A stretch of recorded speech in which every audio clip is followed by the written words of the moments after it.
It is a solution to combat climate change, to reduce environment damage and species extinction caused by overexploitation and intensive farming. At the same time, it is very profitable. It yields 10 times more than the traditional farming. So having said that about Dick Readymoney,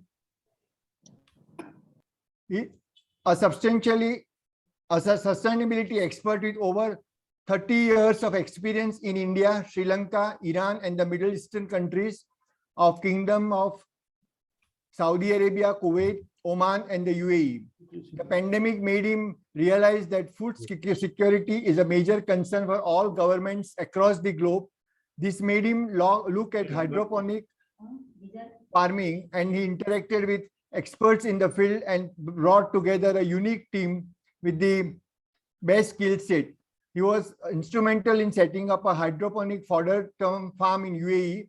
His design uses all the local technology instead of imported because its study shows that they are not suitable for our country or our region. So having said this, I welcome Dick Readymoney to today's webinar and hand over the mic to the next person. Thank you. Good evening, everybody. Thank you so much, Themas, for a flattering introduction. I'm really honored to be invited by the WZCC to present my ideas on hydroponic farming to all you wonderful people. Just let me get the screen on and share the screen with you.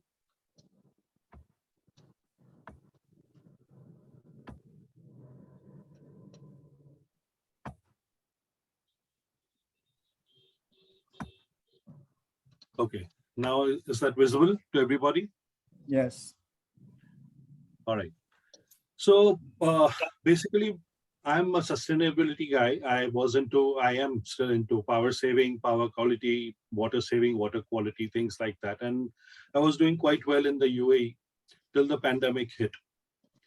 Pandemic hitting was an advantage for me because the demand for my solutions increased, but people were not paying up on time and a lot of problems were created and we were facing problems sustaining ourselves.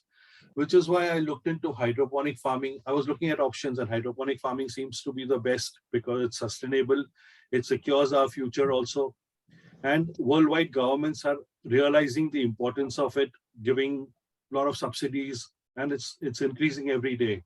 As you know, the largest farm in UAE, in the world is in UAE, and it's supplying only to Emirates Airlines. So you can imagine the amount of demand that is there. In India, Bangalore is in the lead because a lot of engineers, MBAs, all of them have left their jobs and started farming only on the terraces and are earning more than they would otherwise. So to address the question on everybody's mind, what is hydroponic farming? Let me take you through this, and I hope to make this interesting.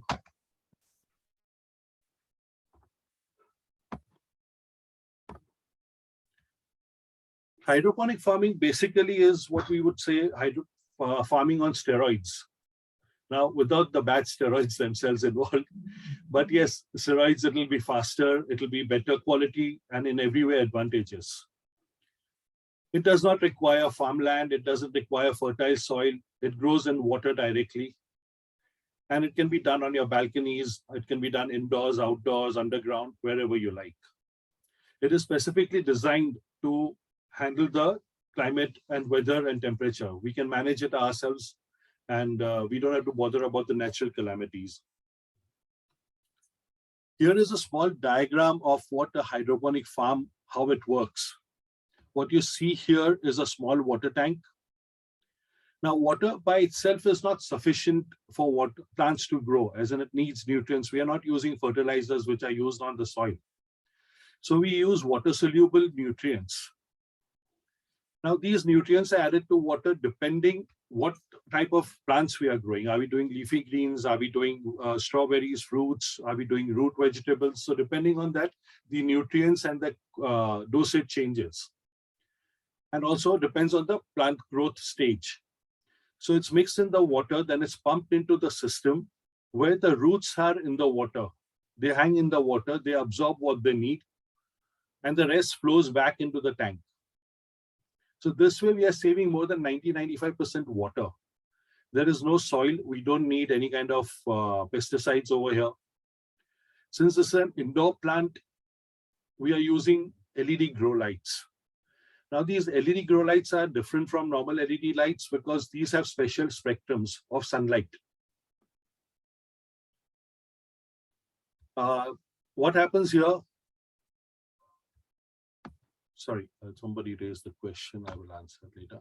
So LED grow lights. Now, outside on a conservative, on a conventional farm, sun is giving out all the spectrums and plant takes up whatever it needs. Here, we decide the spectrums on the growth of the plant, the stage of the plant, when it's a seed, when it germinates, when it becomes a plant, and when it's ready to harvest. Different spectrums are needed, and that keeps changing, that we keep changing according to the requirement of the plant. Right?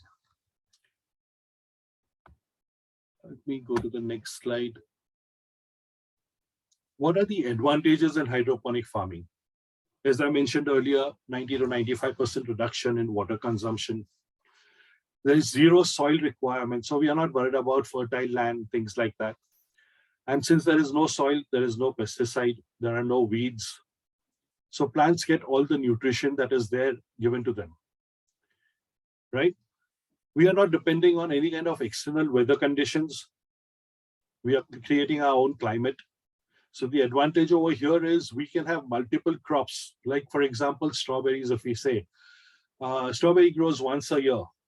Here we can grow it 3 to 4 times a year. So we can have actually good quality, healthy strawberries 4 times a year instead of once. The growth rate is, we can grow it twice as fast in some cases. Some plants can grow twice as fast under hydroponic farming.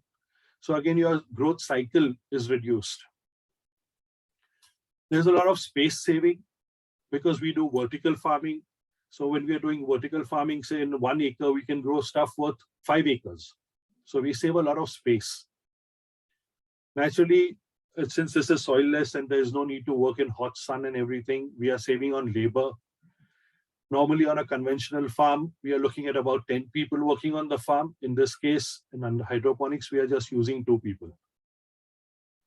It's also very cost effective where power cost and water cost is concerned because we are not using huge pumps. We are using pumps only when needed, and we manage the power very effectively. The other advantage is it is very easy to set up and it's modular. So scalability is also very easy. If you need to increase the size, you don't have to break and redo anything. You just have to keep increasing the size. The social benefit is that it's going to attract the youth back to farming, and we see that very much happening in Bangalore. All the youth are getting back to farming. And another thing that I see here, just like Mr. Bommy Bot was just saying that he retired. Now you are retiring when you are at the peak of your experience and knowledge. And suddenly you're doing nothing. You get frustrated, you get bored at home. So we can get these people, retirees also involved in this. So they have something to do, and it's a benefit for everybody. Of course, it's always fresher and cheaper than the imports because the food stuff reaches you maybe within hours to maybe maximum 2 days to your table. So when it's an off season, imports are going to be expensive. You're talking about the transport costs, duty, taxes, everything. In this case, it becomes a lot cheaper. And since we are handling the nutrients, we are measuring everything nonstop. We got all our data automatic on our phones and everything. We decide, okay, this needs to be increased. Nitrogen needs to be increased. Oxygen needs to be increased. So the plant comes out with a lot more nutritional value. We have seen that at least 100% better than conventional farming in nutrition values. And again, like I just mentioned, we don't have to wait for season for the fruit. We can grow it in any season, any cycle. So these are the basic advantages as far as hydroponic farming goes. There are many more, but if I keep on going, it will probably take the whole 30 minutes that is allotted to me. Now, we are looking at why is conventional farming not feasible, and it's becoming less and less feasible by the day. Conventional farming, I say, is now a disaster in progress. Because every day People are using more and more of synthetic chemical fertilizers and pesticides. It's destroying the land. GMOs are being used, concentrated animal feeding is being grown. What happened here is I discussed this with the agricultural body and some corporators over here in Pune. And the problem is that farmers' kids are not interested in farming anymore. So what the farmers are doing, they're using special chemicals to get more fruitation, but the land will become barren in the next 10 years. So our farming lands are reducing while population is increasing, demand for food is increasing, and farmers take loans. And then if there's a natural disaster, natural calamity, like no rains, this, that, they end up losing the loans, they can end up committing suicide. So I was having a long discussion with these people and I said, why don't we do one thing? If they have a 5-acre land, they can either lease out 4 acres or maybe just sell it off. And the 1 acre, we can grow 5 acres worth of stuff with a guarantee of no crop failure. So this way they can earn, they can make their own money, we can train them, and we can make them independent farmers at any point of time. I forgot to mention, this technology originates from Israel. Israel developed this technology. As you know, it was a desert when it was formed originally, and it's surrounded by mortal enemies. So they had to become independent. And they've always come up with some excellent technologies. This was one of them. And it has advanced in the last 30 years. It's come up to a commercial viability stage. So that is the advantage of this system, which we can have in place. Well, we know that agriculture is taking up nearly 90%, more than 90% of water, freshwater supply that is available. Though the earth is surrounded by 75% of water, only 3% of it is potable. And 2% of that is trapped in the Antarctic and the Arctic. So what we have access to is only 1% of fresh water. So this is one of the major issues. And what happens here, out of the 1% that is available, 70% goes for farming, freshwater. And out of that, at least 60% of that goes into animal feed growing. So human feed growing is very little. By 2025, we are expecting nearly 1.8 billion people to be living in countries where there's acute water shortage. So fresh water is going to be a major problem. And most of the countries now are moving to desalination. Now, desalination is actually most harmful to the environment, because whatever salt they remove, they put it back into the sea, and that part of sea becomes so salty it cannot support life. Today, desalination is causing a lot of harm, but people have no choice and they have to go in for desalination to create fresh water, especially countries like Australia, which are like the driest nation on earth. And farming is amounting to 50% of the land that we have. 2 acres of forest is being cleared every second for agriculture, and most of it is for animal feed. Because as I can see some faces questioning, but as you see, there are many animal farms being coming up in the world because of the demand for the meat. So the requirement is increasing for animal feed, which is why also we can grow hydroponic fodder, which is very healthy for the animals. We talk about ozone layers, we talk about a lot of other things, greenhouse effect and everything, but very few people are aware of something called the dead zone. Dead zones are basically depleted of oxygen and because of proliferation from nitrogen and phosphorus into the sea. And the biggest dead zone we have closest in India is in the Bay of Bengal. They do not support any kind of life, no marine life is supported, and no fish, no corals, no algae, nothing can grow over there. So that becomes a very big problem, and it's a dead zone. And there are something like 500 dead zones, more than 500 dead zones around the world, and they're increasing in numbers and size every day. The biggest one is in the Gulf of Oman, which is the size of Florida. It's 63,000 square miles. And it's increasing in size every day. So these are all the environmental effects of farming that is happening. This is basically caused due to farming because of all the chemicals that go into the sea. So that is what is causing a lot of issues. And we being Zoroastrians, we have to keep up with our ethos, and we are environmentally friendly people generally. So hydroponic farming is a great contribution towards the environment.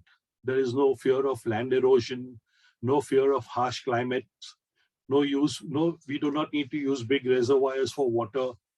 This all makes hydroponics a very popular form for growing the greens.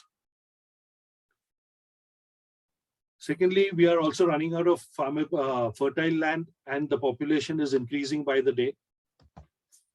So the food supply chain is affected. This can be reduced or even eliminated if we go in full form with hydroponic farming. The food supply chain can be more secure. It's a better option for farmers who want to grow plants because without any negative impact on the environment. And more so, they can even double their harvest per square meter. So these are the benefits that are there with the hydroponic farming. This is the basic general information that I can provide you about the hydroponic farming. Let me show you some photographs about the farms and explain in more detail. What you see here, the first picture on the slide, are poly houses. They are all from Pune in Talegaon. This photograph is in Talegaon. There's a horticulture park there, and these are all poly houses. This is where we can do our work, where we can even grow our stuff over there. This is the typical farm, which is using the NFT type and the tower type. There are different types of farming in hydroponic farms. I'll take you through that also. I'll show you some more photographs.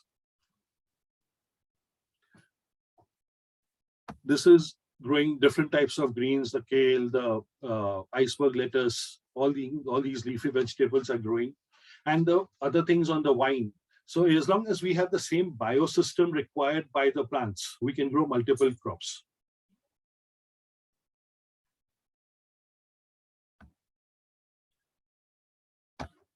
This is another photograph of a farm with tomatoes on the top, greens on at the base, multiple levels. So we are growing a lot of stuff over here. There are multi-grains or multi-crops growing over here. There's a lovely farm over here. This slide is showing you potatoes. And this is using aquaponics, which means it's misting instead of water flowing. It is misting the roots with nutrients and water. So there is a timer set that every minute it should mist for about, say, maybe 11 seconds or 15 seconds, depending on the growth of the plant.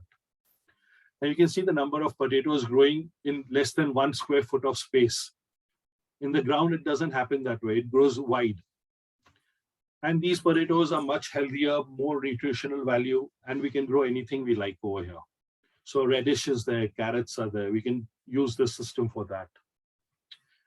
The next photograph, what you're seeing, is basically turmeric. They are growing in grow bags. The soil is not used here.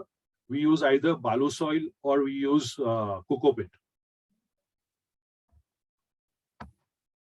So here what happened is we have developed our own Ayurvedic nutrients in-house. Normally, when you plant 100 grams of turmeric, mother turmeric in ground, you will probably get about 400 to 500 grams after 9 months. We got this. This is more than 7 kilos.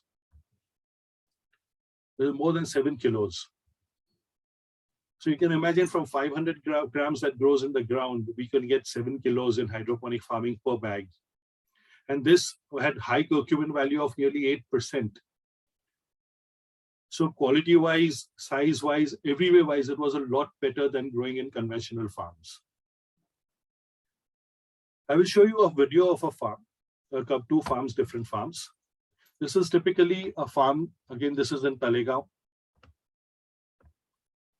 Just adjust this a bit.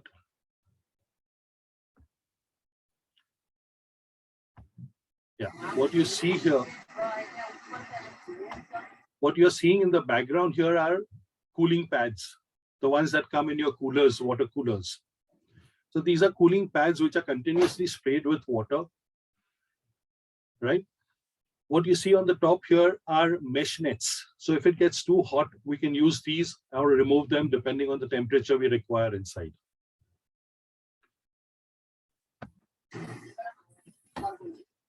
What you see here are circulatory fans, and here are the misters, the tiny things. You'll get to see a better view later. These are towers in which the vegetables are grown or fruits can be grown.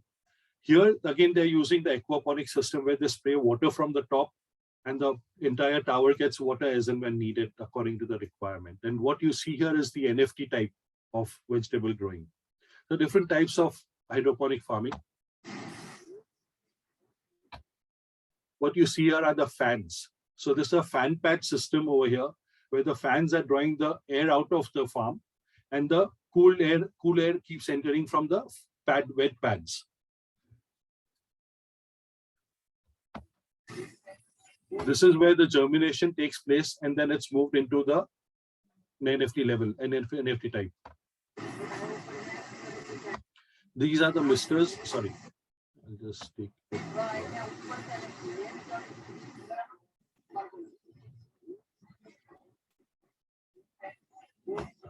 This is the misting system. So it's over there on the top also. So that if it gets too hot, we can do misting to keep the plants cool.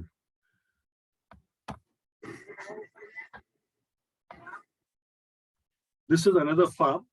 This is a tomato farm, cherry tomatoes. This is balu soil and stones inside. And the drip irrigation is used.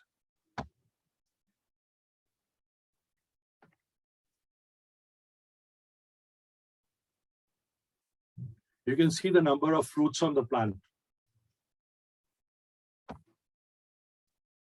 And the quality, there is no harm, there is no pest, nothing is attacking it.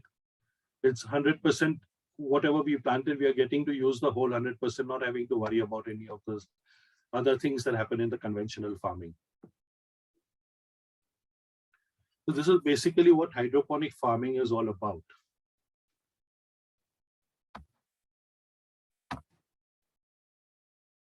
Here, I would like to thank everybody from WZCC, the presidents, Global, India region, Pune chapter, CEOs, board members, everybody. Thank you very much for taking a serious interest in promoting new technologies and ideas.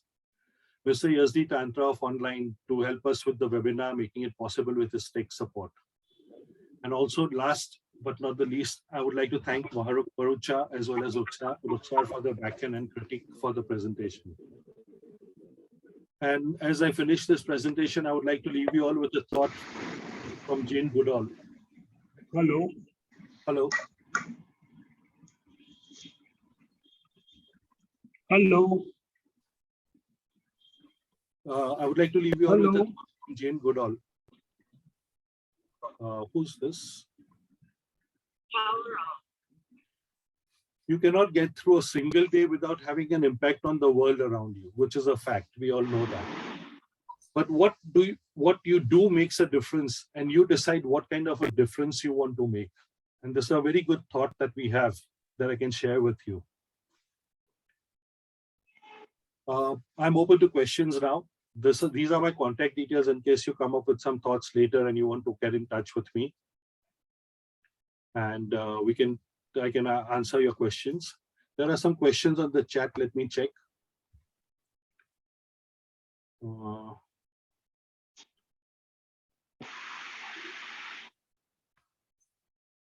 Hello. Yes, there is a question over here, which is, can we do it in small apartments in metro cities too? Yes, you can do it even in villages. It doesn't have to be a metro city. We can do it anywhere.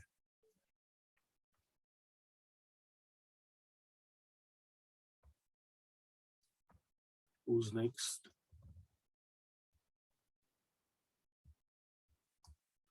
Herbs. Yes, we can do herbs. We can grow them in the apartments. We can do microgreens.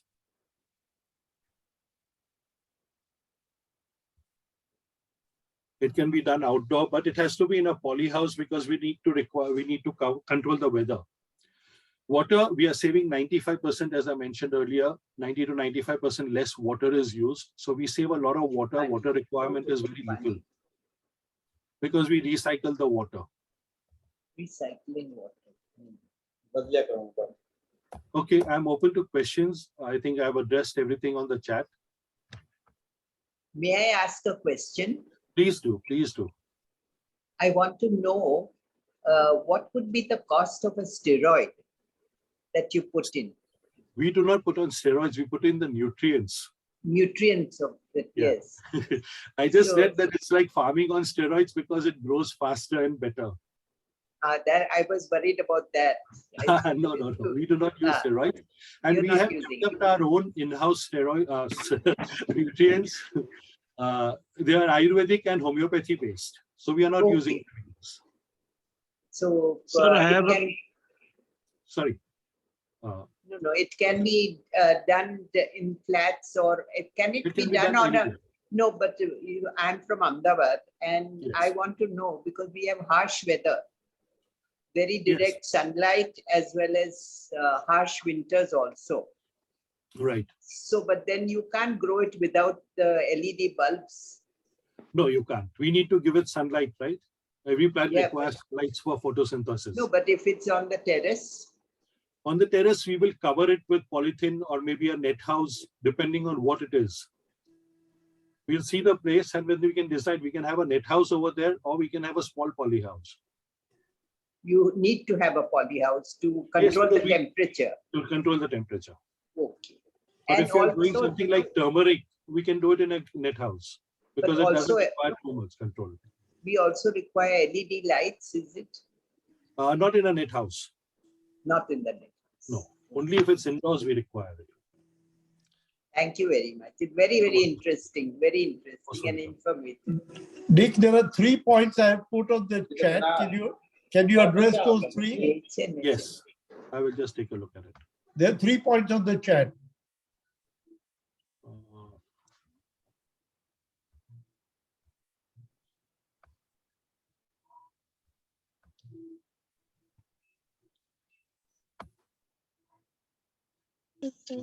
Uh, Where's the chat gone? Okay, I'll read it out to you. This Can is it be done outdoor is one question. Yes, but it needs a poly house, as I mentioned. Because we are No. going to have to control the temperature, we need to have something that is closed. Okay, so a poly house is a must. Yeah. Secondly, is the water requirement very large? No, it is not. It is, we are saving 90 to 95% water. So, no, but per se, saving is fine. Is it the requirement large or not? No. Not really. Because we are Okay. recycling the water. Once we Okay. have filled Now- up our reservoirs, it is just recycled. Are there any turnkey consultants who will help me set up the whole thing? I am there for you. Wonderful. That solves all my problems then. Perfect. No, Sir, I I definitely want to do it, and I'm very keen on it. 100%. So whenever you are in Pune next time, I'm in Pune now. We can meet Yeah. during the coming week. okay, let's do that. I'll catch up Sure. with you. You Sure. have my number, Nick. I don't. Give me your number. My number I've put out on the screen, 976 Yes. 971 Yes. 9011. Fine. Okay. Yeah, Dick, one question from me. Yes. What just is a the sec. cost of the poly house? I mean, It will roughly- depend on the size. 10,000 square foot should cost you anywhere between 15 to 30 lakhs, depending on what you're going to grow. I see. But it's a one-time capex. Yeah, okay. And Sir, any other cost regarding I saw that the, Yeah, The the cost is transfer- your OPEX, normally the operational expenses, but that we take only for 6 months because if you're doing leafy greens, the cycle is 6 weeks. Mhm. So we start generating income very quickly. But what about the framework which we can see in the poly houses? Yeah. You know, there is a framework where the water passes and all that. Yes, How yes. much that costs? That is all included in the 15, 17 lakhs. Oh, I see. Thank you. Sir, So I the- have a the question. ROI, Sir. I have a question. ROI, I have a question, sir, please. yes, please, Mr. Dungaji. I just wanted to know what should be the ambient temperature where this can be put up? Can I Doesn't put it up in Nagpur or near Nagpur Anywhere. or some? Anywhere. Because the Nagpur is very, very hot in winter, summers and cold in No. winters. We can manage Okay. that. Okay, thank you, sir. That's all I wanted to know. Yes, Ms. Gandhi, you had a question? Sorry, your mic is mute. Yes, thank you. If you have a small system for a house or an apartment, do you get into problems with little fleas or insects? I always try growing things and I don't have much of a green thumb, and I always run into this kind of issue, and I don't want that kind of issue. So I was wondering. No, normally, if everything is maintained correctly, there will be no fleas or any kind of small flies or anything in the house. How You're about welcome. mosquitoes? How about mosquitoes? No, because the water is flowing inside a pipe and Yeah. it's flowing water. So there is no Right. question of mosquitoes going in. Plus, if it's indoors, we are using the sunlight effect all the time. So again, that also makes a difference. And I'll just tell you guys, since I was waiting for the question, the ROI is normally about 18 months to 24 months. Tell me another thing, do you get it in small sizes which are modular? We can start with a Yes, small. yes. We can start as small as 5,000 square feet to 10,000 square feet. To make it Okay. good and sustainable, very good sustainability would be 10,000 square feet. Okay, okay. No, but I don't want it commercially. I want it for my own consumption. So in which case, because what happens finally, I find I grow so much and then I go crazy trying to dispose it off. No, don't worry about that. All that we can help you with. I have a major problem with me. No, Because we when I can do grow, that. We can help you with that. okay, and I'm not interested in a commercial, getting anything commercial out of it, but I want to Right. dispose of whatever I grow to people who will appreciate and use it. That's not a problem at all. We can do that. We can take care of everything from A to Z for you. That's been my biggest problem. Yeah. Because when I get cabbage, I get 40, 50 cabbage and I don't know what to do with it. I get broccoli, I get 40, 50 and nobody to pick it up. So I have a different type of. 40, 50 is a very small number. It should be very easy to dispose. Okay. I mean, just go and give it to any one of the guys in APMC. No, I don't want to do it commercially. I like to dispose it between friends, family members. things. Okay. Okay. Because we were doing this, you know, the Lilu Lasan, the green lasan. Yeah. I grow We it. were doing this in Surat. And we were doing it in a decent quantity and we were supplying to the APMC over there. And this, one of the retail guys over there, he was taking our stuff. After about 4 days, he says, please, I don't want to take any more of your stuff. So it got us worried. We thought maybe the quality is not good. I said, any complaints? What is the issue? He's saying, no, I've got 3 tons of stuff I'm unable to sell because nobody is buying it. They only want your stuff. Because the fragrance, the quality, Okay, the taste, okay. everything is so Excellent. good. So that also Excellent. was a lesson for us that, okay, if we are doing quality stuff, we need to go to a better market. Okay. Nick, I have a question. Is the product certified organic when grown We hydroponically? can get it certified organic. This is a special thing. Once you grow it, we just go to this body and get it certified. Okay, thank you. And another thing, all hydroponic farm vegetables are not organic because they do use chemicals. But in our case, we are using homeopathy as well as Ayurvedic-based fertilizers. Okay. So we can help you grow organic, 100% organic. And So get it you certified. have a team who will come and help me out? Yes, of course. Do they also undertake maintenance of the whole garden That's what I of the said. farm? A normal farm, you mean? Mine is about 1.5 acres.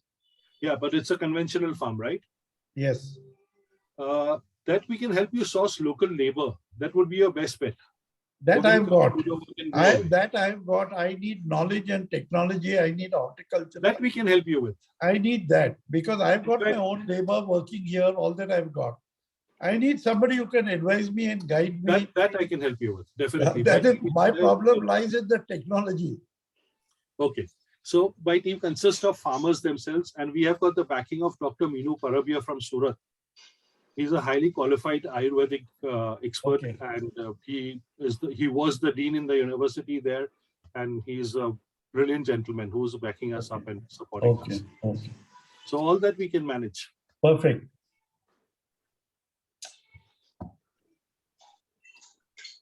Any more questions? I have no questions now. Thank you. Most welcome. And I'll get in touch with you. We'll next meet week. during the week. Do give me a call. We'll meet during. Yeah. Yeah, Dick, I have one. With Yes, all Mr. with all the advantages and benefits, why hasn't it caught on much faster, or why is it not being used extensively?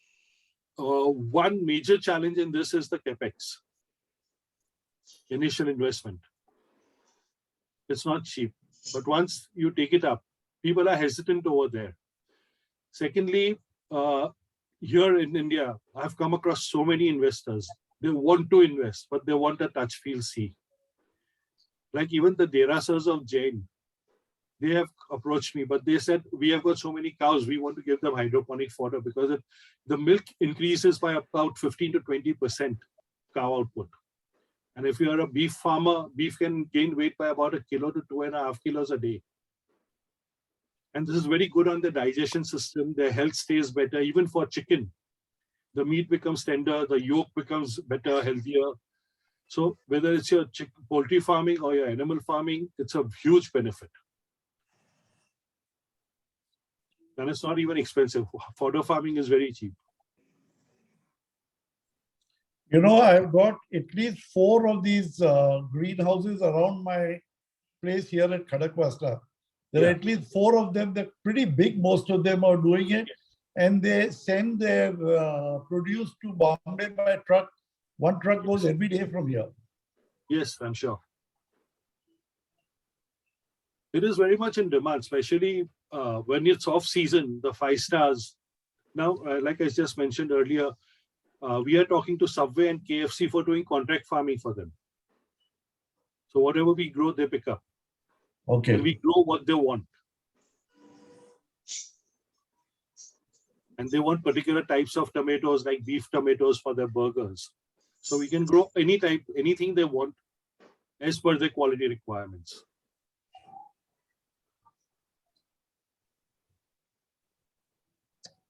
Anything else? Yes, Dick. Is getting seeds for the kind of vegetables we want easily available, or Very easily. because you will specialize this and suppose Subway wants ABC, are those seeds and available? Is the They're available. raw material kind of available in Yes, India? everything is available in India. And it is suitable for the Indian climate. We don't need to import anything which is not suitable for Indian climate. A lot of people around the country are, I call them YouTube graduates because they look up the YouTube, they study from YouTube, and they make a mess, and then they decide, okay, this is not for me, and they lose money. But it would be really very difficult to lose money in this kind of a venture if you're doing it correctly. Okay, thanks. Most welcome.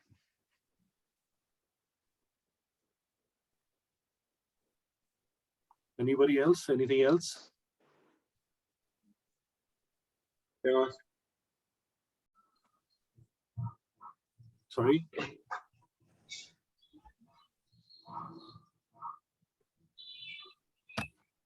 There are some chats that have come up.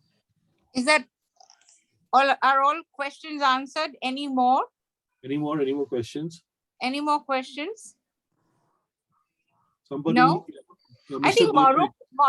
Maruk kind of said, what about cats and dogs? I saw something on the chat. Don't birds and dogs pose a problem? Can you answer that, please? If it's done in a garden, no, because even if it's done in a garden, we will have it will be modular, so we can keep it at a little higher level. It can be at a height so the dogs and cats can't reach it. And we'll always have it covered either by net or by poly house, so they cannot enter inside. And I'm also seeing another question. Are you seeing exports of such? Yes, very much so. In fact, there's a huge demand from Europe and US for these products. Very huge demand. I mean, we can talk to any exporter, vegetable exporter, and he will say, they literally come to your farm and pick up the stuff. Are there many such people? Yes. I mean, Exporters are there, vegetable exporters are there, foodstuff exporters, and they are very much interested because if we can give them lettuce in off season when it doesn't grow in Europe, the value is very high. Normally, lettuce in season goes at about wholesale prices about 75 to 100 rupees a kilo. Off season can go up to 700 rupees a kilo. But exporting, isn't that a whole different line and a whole different stuff one has to go through? Not really, because that is the exporter's headache. He just comes and picks up. We don't have to do all that. Okay. All right. Because I'm aware of these farms, some of the farms which are purely doing export.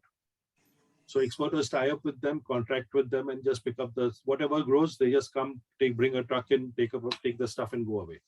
Then they sort it out for Indian market separately, and they do the packaging and everything. And what about licensing? Is there any issues on licensing before you start, or before you start exporting or anything? No, we are not exporting. Exporters are exporting. We are just supplying to the exporter. They are sourcing from us. Okay. All right.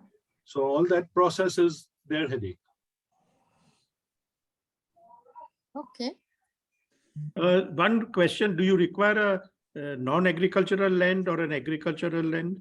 We definitely don't require agricultural land. It can be anywhere. Like I said, rooftops, underground, inside. No, but if we want to do it commercially, would NA land be also allowed to do it?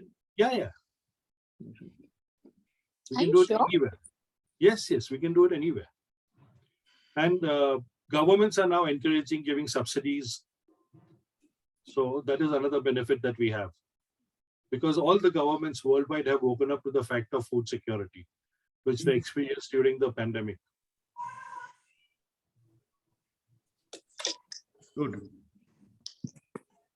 It sounds too good to be true. Are you sure there is no catch to it? Actually, what you say is correct. It sounds too good to be true. And a lot of people, a lot of my own friends, when I've spoken to them, have done their own research. And they said, Dick, except for the initial cost, nothing I can find wrong with this. Yeah, you need to have the capital to start. Yes, it's a quite a heavy capital. You cannot start with 100,000 or 500,000. You need 2.5 million minimum to start with. But bigger the investment, bigger the returns, faster the returns. Yeah, it's a very good thing. Okay. Any other questions? Yes, I've heard about aquaponics as well, involving growing fish in a hydroponic system. Could you comment on that, and what are some of the additional benefits of that? And have you seen that happening in India? Yes, it's happening a lot in India. In fact, what is that place on the way to Goa? I forget the name. It's happening even in Nasik. It's happening in a lot of places, especially Calcutta side. Fish farming is happening. Now, fish excreta becomes the fertilizer for the plants. But setting up fish tanks is very, very expensive. It can run into crores. So, which is why it is not gaining popularity very fast. Sorry?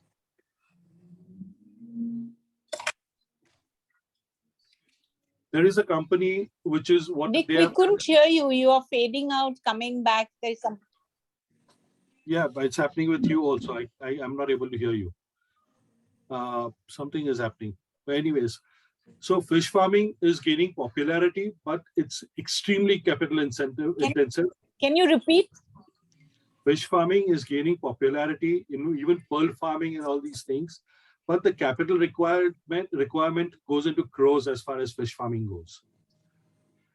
So that is really expensive, but yes, it's very successful. It's being done in India a lot. There are some companies which buy maybe about 200 acres, 500 acres at a time, and then they sublet it to the investors.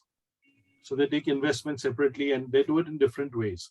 So as you were talking about aquaponics, the excreta of the fish is fertilizers for the plants. So it's cycled like that. The water gets recycled in that way. So yes, that is possible, and that is a good thing also, but it requires a lot more capital.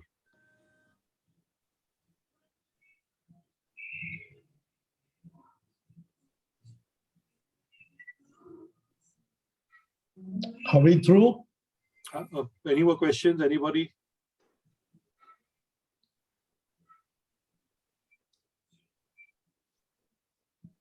Temas, you want to conclude? Conclude. So, well, if I have to conclude, I can only say the talk was very informative and interesting. Frankly speaking, so far I didn't know what is hydroponic farming. So yesterday when Dick was there in WCC Pune meeting, we had some small discussion on that, and then we came to know that it's really wonderful technology. Though it was explained today in the webinar also, the amount of savings of water, land, and plus the quality of the ultimate product. It's really wonderful, and as rightly said by Beros, I mean, very true to believe. I mean, generally we cannot believe that such a thing can also happen. But anyway, nevertheless, it's a fact, and Dick is very much into it. Dick, thank you very much for sharing this very valuable Thank you very much for giving me the opportunity to.